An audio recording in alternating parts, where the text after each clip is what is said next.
Hello अस्सलाम वालेकुम friends आप सब कैसे हैं। मुझे पूरी उम्मीद है कि आप सब अच्छे होंगे और मेरी दिल से यही दुआ है हमेशा कि अल्लाह पाक आपको हमेशा अच्छा रखें और आप पे हमेशा अपनी रहमतें और बरकतें नाजिल करते रहें, आमीन। फ्रेंड्स, वही लाइट का थोड़ा इशू है मेरे रूम में क्योंकि लाइट की डायरेक्शंस हैं कुछ। अगर मैं इस तरह वीडियो बनाऊं या मैं इस तरह चक्कर लगाऊं तो कहीं पे शेड आता है, कहीं पे लाइट पड़ती है बेस पर और कहीं पे नहीं पड़ती। तो वो ना पड़ने की वजह से जो मेरी तस्वीर है वो थोड़ी सी काली काली हो जाती है। तो फ्रेंड्स, सबसे पहले अस्सलाम वालेकुम जो हर एक मुसलमान को करना चाहिए, क्योंकि अस्सलाम वालेकुम कहना भी, जो सबसे पहले अस्सलाम वालेकुम कहता है उसको ज़्यादा सवाब मिलता है। तो इसलिए कोशिश किया करें कि आप सबसे पहले अस्सलाम वालेकुम कहा करें, जिससे भी मिले या जिसको भी देखें, मोम डैड, बहन भाई, रिश्तेदार, रिलेटिव्स, फ्रेंड्स हो गए या जो भी हो गए। फ्रेंड्स, सॉरी मैं आपको इतने दिन वीडियोस नहीं बना पाया क्योंकि मैं एक तो डीमोटिवेट हो गया था थोड़ा सा, और दूसरा ये कि मेरे मेरे मुझे ना चोट लग गई थी। चोट मुझे ऐसे लगी कि मैंने चाय का कप बनाया, चाय का जो मैंने मग्गा बनाया, और चाय का मग्गा बनाने के बाद मैं जब छत पे जा रहा था तो मेरी मोम ने मुझे कहा तुम छत पे मत जाओ। मेरी मोम ने भी कहा, मेरी सिस्टर ने भी कहा, उसने मुझे कहा तुम छत पर मत जाओ, तुम्हारे डेज करीब हैं, तुम्हारी तबीयत कभी भी ख़राब हो सकती है। उन्होंने मुझे कहा, पर फिर भी नहीं मैंने उनकी बात सुनी और मैं ना उनकी बात को अनदेखा किया, और अनदेखा करके मैं फिर भी ज़बरदस्ती छत पर चला गया। तो छत पर जब मैं गया तो छत पर भी मैंने वीडियो के लिए मैंने मोबाइल अपना ऑन किया और कैमरा अपना ऑन किया, और ऑन करने के बाद साथ ही मैंने वीडियो बनाना शुरू कर दी। वीडियो मैंने ऐसे बनाई कि मैं वीडियो जब छत पे जाता हूँ, मैं वीडियो बनाता हूँ तो मैं वॉक करता हूँ, और वॉक करते करते मैं वीडियो बनाता हूँ। मेरी ये आदत है, या मुझे शौक़ है इसका ना, चलते चलते वीडियो बनाने का।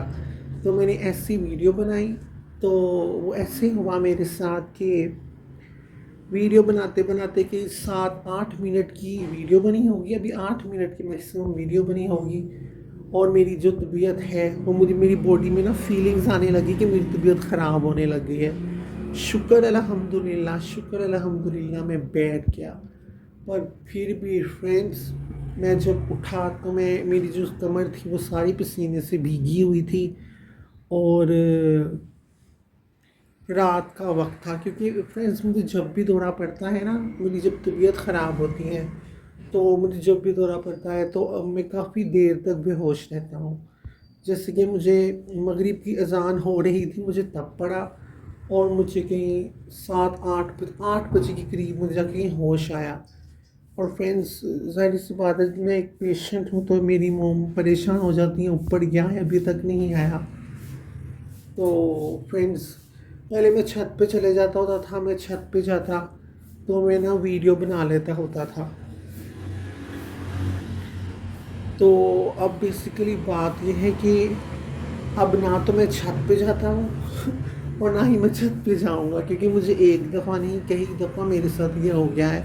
मैं छत पे जाता हूँ, मेरी तबीयत ख़राब होती है और मुझे बहुत रगड़ें पड़ जाती हैं। और फ्रेंड्स, मेरे हाथों पे इतनी इतनी इतनी सीवियर रगड़ें पड़ी हुई हैं कि हुआ इस तरह कि मेरा जो हाथ था ना, उस हाथ पे पहले भी रगड़ें पड़ी थी, वो तो स्किन इतनी मुश्किल से ठीक हुई थी, फिर दोबारा उन्हीं जगहों पे रगड़ें दोबारा पड़ी, तो वो बहुत ज़्यादा सीवियर जो मेरा है हाथ है ना, वो ज़ख्मी हो गया और ख़राब हो गया। तो फ्रेंड्स, अब मैं छत पे भी नहीं जाता, तो मुझे एक ये भी बहुत ज़्यादा टेंशन हो रही थी कि मैं ऐसा अपने रूम में क्या करूं कि मैं अपने रूम में भी रहूं और मैं वीडियो भी इजीली बना लूं। और लाइट का बहुत इशू हो रहा था मेरे रूम में, लाइट का। मैंने बहुत कह के ना अपनी मोम से एक लाइट मंगवाई, तो वो जो लाइट थी वो भी बस ऐसी है, ये देख लें ऐसी है जैसे आपको मेरा फेस दिख रहा है ना, ऐसी ही मेरी है बस लाइट। ट्यूब लाइट नहीं है, एनर्जी सेवर है। पहला जो एनर्जी सेवर था मैंने उतार दिया क्योंकि मुझे उसकी लाइट ना बहुत डम लग रही थी।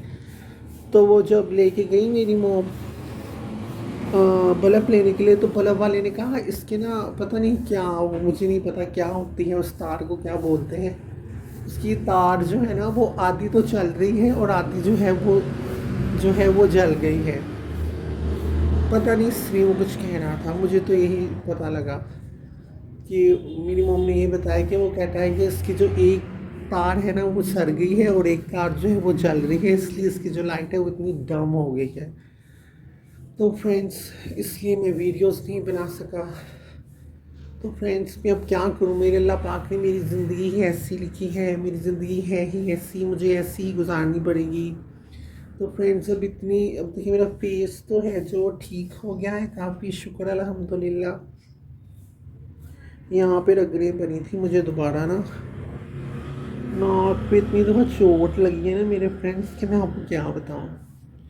तो वो अब मैं खुद बहुत केयर करता हूँ, मैं नीचे ही रहता हूँ और घर में ही रहता हूँ। क्योंकि फ्रेंड्स, अगर मैं घर में रहता हूँ ना तो मैं बहुत खुद भी पर्सनली भी मैं बहुत सिक्योर सा फील करता हूँ। मुझे पता होता है कि मेरी अगर तबीयत ख़राब हो जाएगी तो मुझे मेरे घर वाले इजीली संभाल लेंगे और मुझे चोट नहीं लगेगी। और ऐसा ही होता है, जब भी मैं अपने रूम में हूँ या अपने घर वालों में हूँ तो मुझे चोट नहीं लगती, मुझे तकलीफ़ नहीं ज़्यादा होती। हाँ, ये एक अलग बात है कि मेरे फट्टे खिंचे जाते हैं और सब होता है। इस दफ़ा भी आई थिंक हफ्ता भी नहीं अभी हुआ होगा, मैं सोफ़े पे बैठा था, मैंने चाय का मग्गा बनाया और मैंने वो सारा ख़त्म कर लिया। मैं फिर वो लेट गया, टीवी पे ड्रामा लगा था, मैं वो ड्रामा देख रहा था और ड्रामा देखते देखते एकदम ही मेरी तबीयत ख़राब हुई और मैंने अपने आप को जल्दी से सीधा कर लिया ताकि मैं सीधा स्ट्रेट सोए पे लेट जाऊँ और ताकि मेरे जो पट्टे वगैरह हैं जब खींचें तो मेरे भी दर्द ना हो जब मैं होश में आऊँ। पर फिर भी वो मैं ज़्यादा सीधा सर नहीं कर पाया, वो हो गया।